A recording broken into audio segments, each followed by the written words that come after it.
再来到了湖边，等一下在这边划船来游这个湖。虽然昨天坐了船，但感觉不一样。走啦，划船去喽！准备开始划船啦，看这边好多的鱼啊！现在坐着船游这个湖，还好也不需要自己一直划，看前面有个小哥哥在划。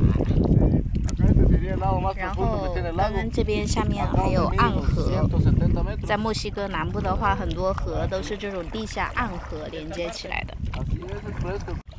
看一下这边的水都非常的干净，很清澈。然后这里的水有100多米深，哇！然后现在阳光也不是特别强，不是很晒，然后有风吹着，感觉很舒服。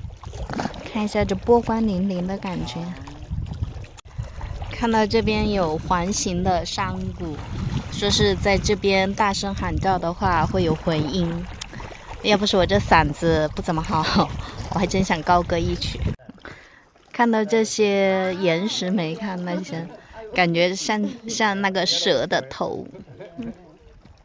现在坐着船飘荡在这个湖上，感觉特别舒服，风吹着，然后阳光暖暖的照着，并且没有那种轰隆隆的发动机的声音，有这种水流的声音，听一下。